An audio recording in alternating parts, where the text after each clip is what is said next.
Hello there and welcome to GI Triplicates. Today I'm going to be answering a common question that I receive, and that is, how do I get the paint finish so flat and nice, and what tools and methods do I use to achieve the consistent paint finish, like on these two bronchitis figures? Well, the simple answer to that question is this. To achieve the best quality of paintwork, I use an airbrush.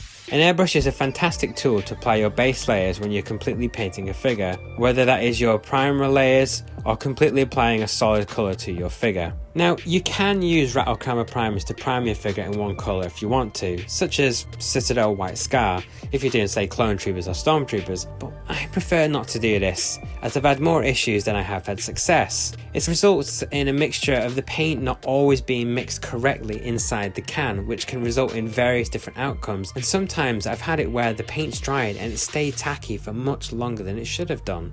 I also find that using an airbrush opens up the opportunity to be able to paint using different methods and different effects when it comes to creating custom figures. For example, on this Rebel Endor Commander, I was able to create a spray painted camouflage look on the trousers as per the original costumes back in the 1980s. Now, it's a common misconception that an airbrush and a compressor is a very expensive piece of kit. It requires a lot of money to afford to get the best quality. And whilst some manufacturers are better than others, there are many airbrushes that are on the market that are affordable and allow you to have a fantastic finish with your figure or models builds. Such as with this Echo custom that I did. This was done using a very cheap and affordable airbrush. I even then went on to create this US M3 Lee tank using that very same affordable airbrush. This is the airbrush in question. They are fairly cheap and affordable off of Amazon, and you can get everything that you will need to get you started on your airbrushing journey. Usually in most of the listings you will get the compressor itself, an entry-level basic airbrush, and the air hose that connects the two. With some kits you will also receive replaceable needles and extra nozzles. Now, the compressor itself is a very simple affair, with an on-off switch, an attachment for where the hose goes into it, and a very small dial on the side to get the airflow up or down. These model of compressors don't really have a very high PSI. They roughly go in between 20 to, if you're lucky, 30 PSI. So do keep this in mind when you're mixing your paints, as you will have to water them down quite considerable. The airbrushes themselves are a basic dual action airbrush, which means that you have the ability to press down to release airflow and pull back in order to put paint at the end of the airbrush. This type of model is a simple gravity feed airbrush with a fixed cup, but has the ability to swap out and clean the needles inside as well as the nozzles. These airbrush kits that come with the airbrush and the compressor and all the little extras are roughly around about £40 to £50 off of suppliers like Amazon, and are a fantastic option for a basic entry into using an airbrush for your projects.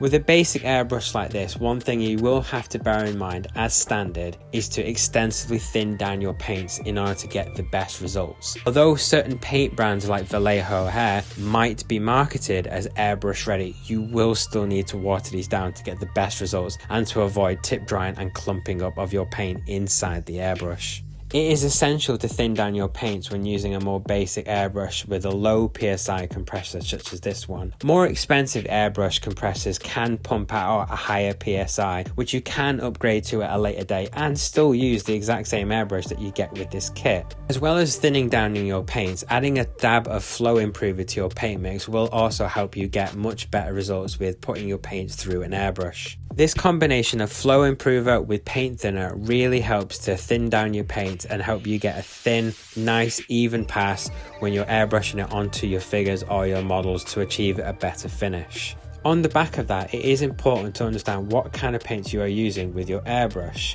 As mentioned, although some paint brands are marketed as airbrush ready, they will still need some thinning down in order to be used correctly through the airbrush. Paints such as this will still need thinning, but once they are thin, they're a bit more forgiving than other types of paint such as acrylic based paints. Additionally, you will get less tip drying with this paint than other types of paint. However, the best paint straight out of the bottle is this one. It is a type of airbrush lacquer paint and it is extremely thin. This is the only paint where I haven't had to use flow improver or paint thinner, and it's simply just to pour it right out of the bottle into the airbrush. They are from a company in the UK. Unfortunately at this time they do not ship internationally, but if you are within the UK I can't recommend enough. However, when using them I do advise to use them in a very well ventilated room and to have a breathing mask, as the fumes are quite strong. Now, it is important when using an airbrush to try and keep it as clean as possible and avoid paint buildup, dry tipping, debris inside the airbrush itself,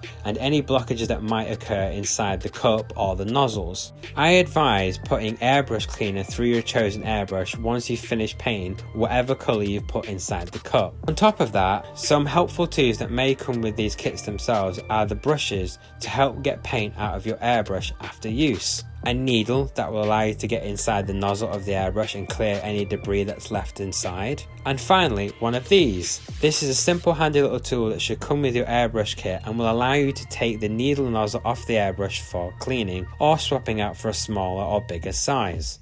If there is a brand that I'd recommend for cleaning brushes and airbrushes, it's this, Brush Magic. I always have an amazing experience with it, and it strips paint off really well, including dried out paint. It is really good for restoring brushes, and it is available on Amazon if you're unable to access any other model shops.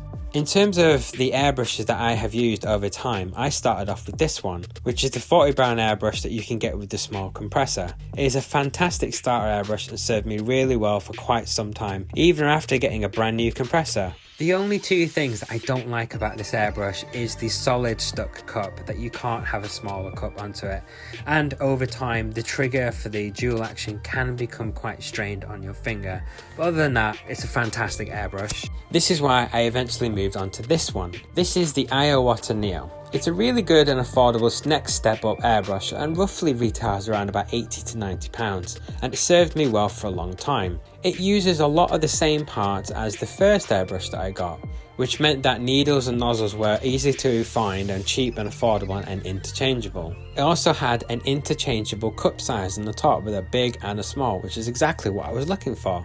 However, much like the earlier one, the one thing I didn't like is the fact that I'd have to keep consistently taking it apart, and I had to keep using the tiny tool each time, which led me to my next airbrush, which is my current airbrush. This is the Harder and Steenback Evolution. I'm really enjoying this airbrush at the moment. It comes apart really easily, and you can see here. The engineering is fantastic and allows for easily disassembly in various parts with a simple turn of the nozzle to get the needle out for cleaning any excess paint left inside. This model is more pricey, and generally Harder and Steenback airbrushes are more pricey, but the engineering for being able to quickly disassemble it for cleaning is definitely worth putting an extra little bit of price tag into it, and so far it is making my life much easier when I inevitably get a build up of paint inside and I need to completely disassemble it ready for the next layers of paints. So there we go, that's the evolution of the airbrushes that I've used so far. If you're a beginner, I definitely recommend starting here with this basic model. Kind of try before you buy and invest more money into getting into airbrushing. It's the cheapest introduction, and you can work out whether or not if this is for you and it works well for you. Furthermore, the airbrush itself as a tool will allow you to get a lot of different results that you wouldn't be able to get normally using actual brushes. As you get used to using airbrush and you gain more experience with it, I'm sure you'll be able to pick up more techniques that will be able to work your way into your current projects to make more complex customs with, say for example, gradient passes or just general kind of spray painted on camo. The most important thing, like using any types of paint, is to take your time, have fun, and fundamentally just allow for mistakes, because it's a learning process. Not everything's going to work out correctly. I hope that today's video has been of some help deciding whether or not to try airbrushing, or looking for some tips, or just generally interested in what types of airbrushes that I've used over time. Thank you as always for all your support and taking for the time to watch this video. It is greatly appreciated, it means a lot to us. Please leave a like if you've enjoyed this video, and subscribe to keep up to date with more custom showcase videos and any helpful tips here on YouTube. Our GI Trooper-Kit's Instagram and Etsy shops are linked below, and if you'd like to check out what we do and have any questions, please leave a comment and we'll get back to you. Thank you very much.